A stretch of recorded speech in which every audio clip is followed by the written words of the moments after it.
Oh no!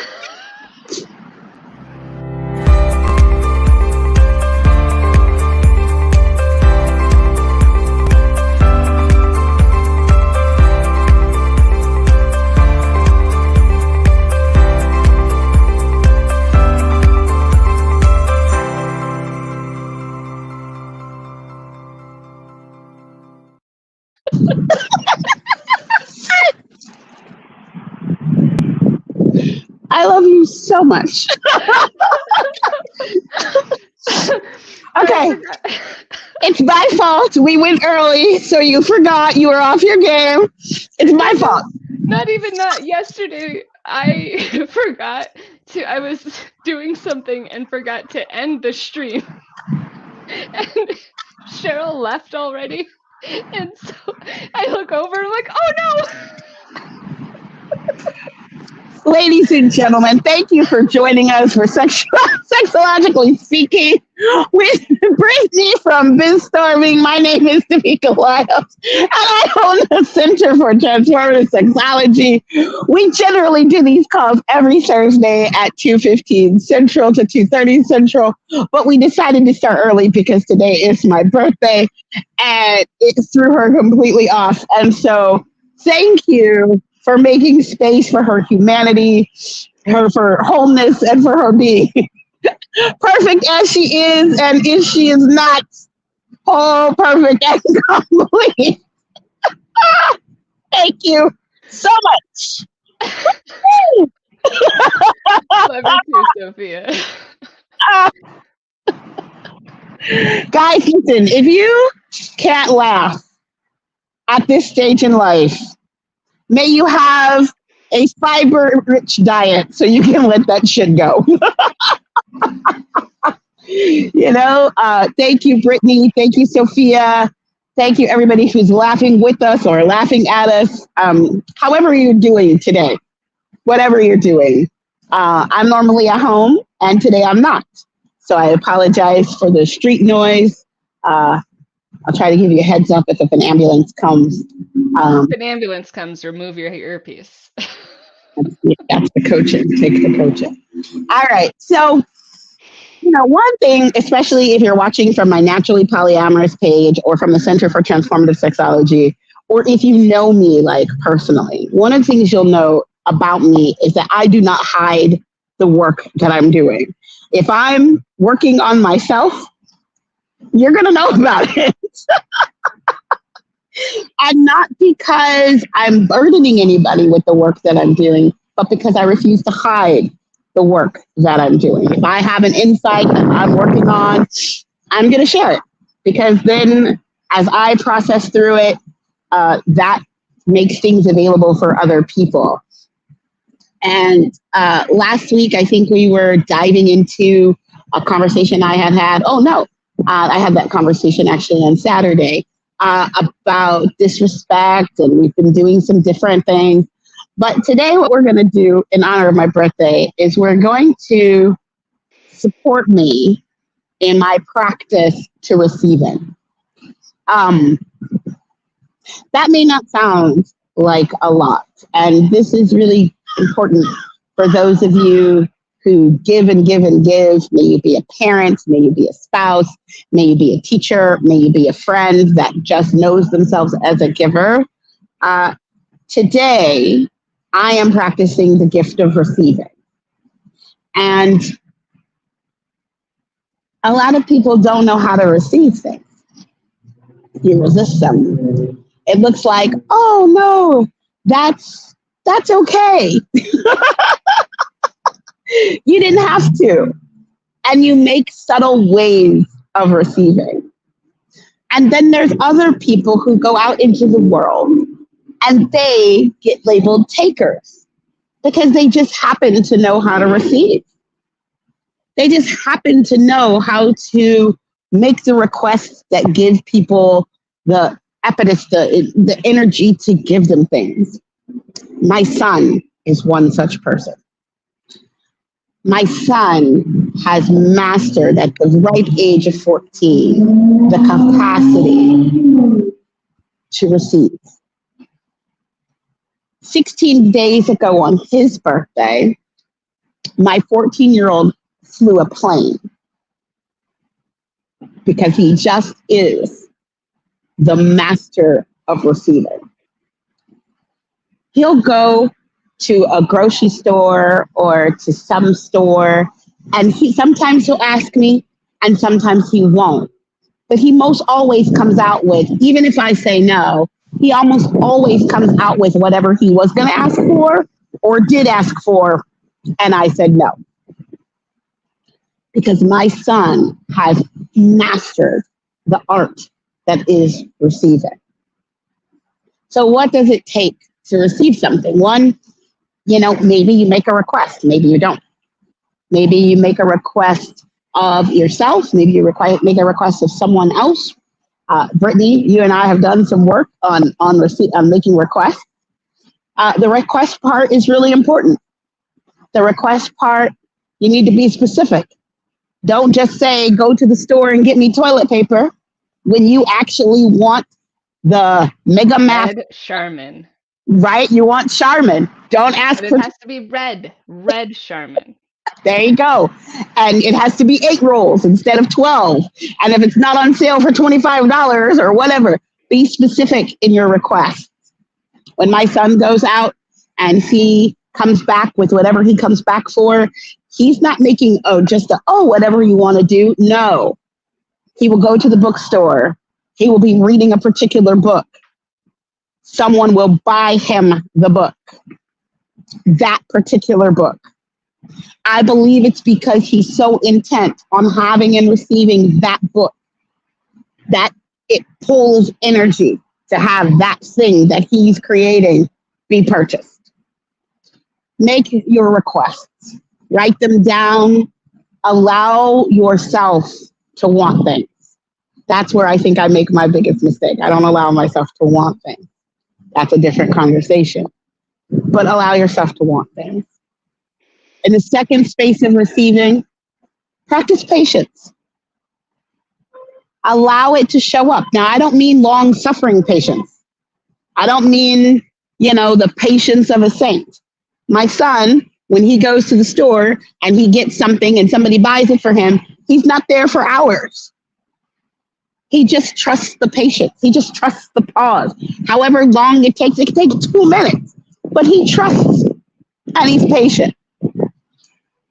Allow yourself to trust in the patience.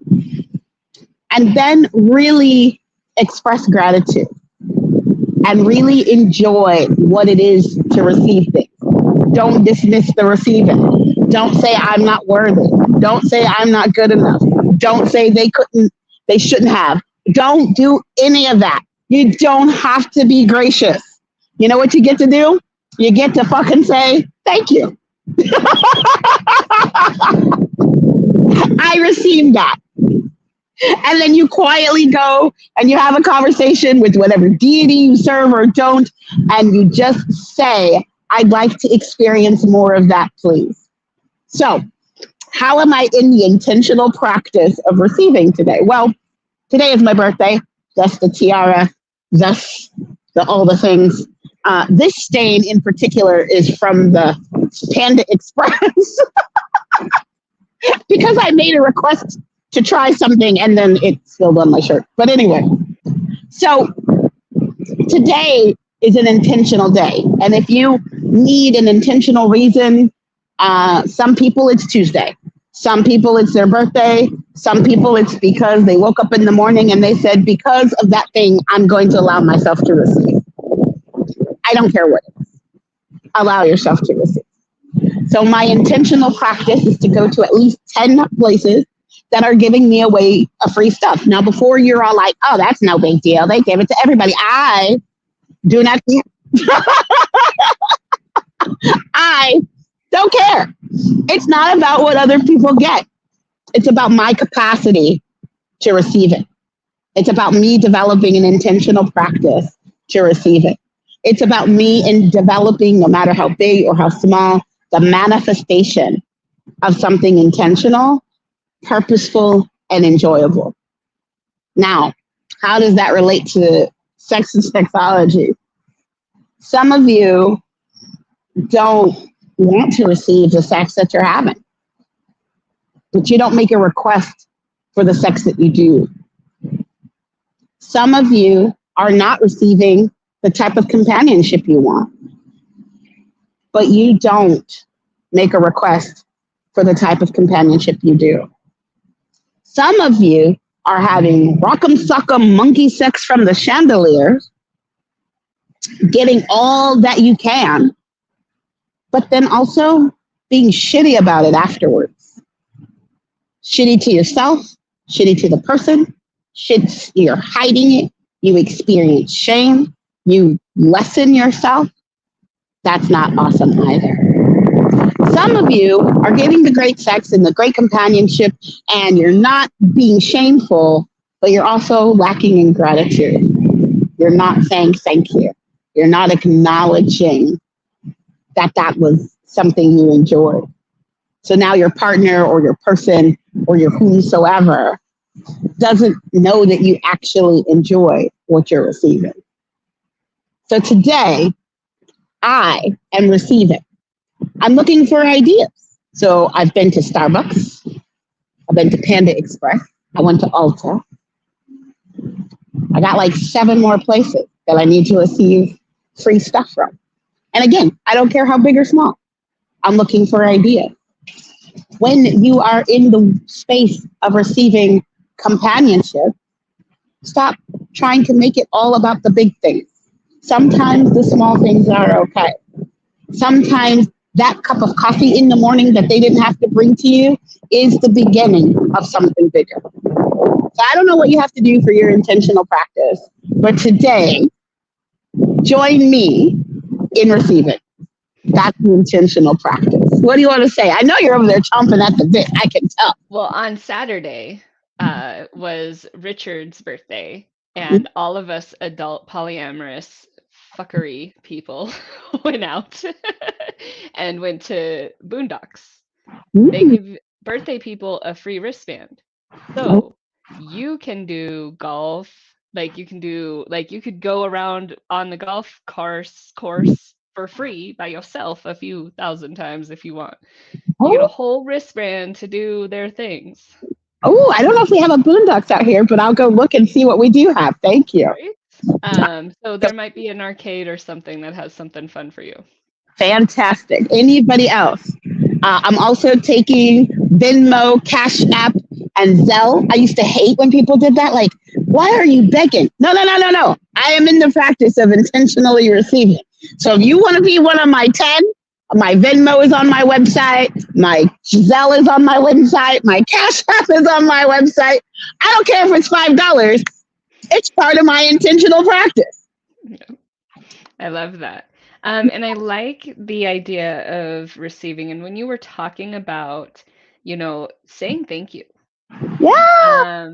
But also when you receive something, receive it from somebody's point of view and not your own. We learned that lesson this week. We learned that lesson big time this week. We have an amazing person who networks with us, and she could not hear her referrals. I watched DeVika read this woman her referrals, and I watched her face shift because she read them, told those people thank you, but did not understand the impact that she had created on their lives.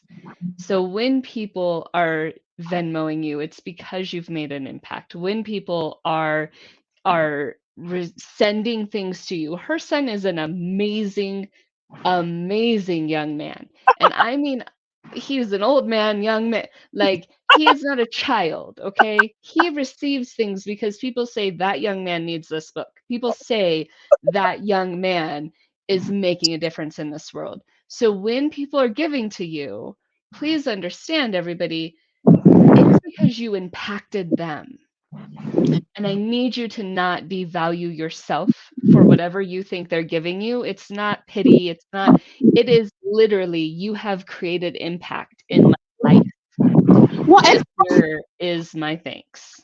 Yeah, it's so great that you said that, because my kiddo, really, Like, and I'm so glad somebody else said it, not me, right? I get compliments about this kid all the time. People are looking for me to say, is that your kid? You're doing a great job. And he just receives things. So I'll share it and then, because we're getting ready to wrap up. But this is exactly, right? During the pandemic, there's a family out here. They own a couple of franchises. If you look them up, they are worth a solid net worth of quite a bit. And they love Halloween. Love it. And during Halloween, their house spills into the street. There's an open bar. And every year, this party gets bigger. And the first time I literally stumbled upon this party, I was driving by and my son, I couldn't even slow down the car because he was trying to jump out of the car to go to this party. And I was like, no, it looks like it's a private party. He's gone. Forget about it. He's gone. And I'm not able to receive. I was not able to receive. And they're like, no, it's okay. This is what they do. This is how they give to the community. This is how they show their love. So what you're saying is spot on, right? So the first time we went there, they probably had some tacos. They had an open bar, whatever. This is the third year we've been. This year they had two food trucks, whole entire food trucks. You could get a beef slider. You could get a chicken strip meal. You could get churros and ice cream. My son is gone. Do you understand? Inside the house, outside the house, up the stairs, down the stairs. He's everywhere. And I'm still struggling with receiving up until now. And I really get that what you're saying is for them, it's a labor of love. For them, it's a self-expression. For them, the capacity to be able to give to the community that gives to them all year long, they got nothing going on about it. So if I can't receive it, that's on me, not on them. And I really, people are giving to us. The person that I read those referrals, people really are giving to us all the time. So if you are someone who generally gives, but you do not allow yourself to receive, somewhere today, this month in November, especially with Thanksgiving and the holidays coming, I request that you practice intentionally receiving in a way that is unexpected and that you create. This doesn't count waiting till Christmas. That's not what I'm talking about. My birthday, fine. I got it. But this is the beginning of a month-long journey of my ability to receive. So we started early. We're going to finish on time. Thank you so much. And go out and receive something, y'all. All right, everybody, QR codes that way, over there. Don't even try it. I'm not even trying it. No more. There's QR codes on the screen. Please see a flight attendant. And with that, we thank you and have a great day. Cue the music.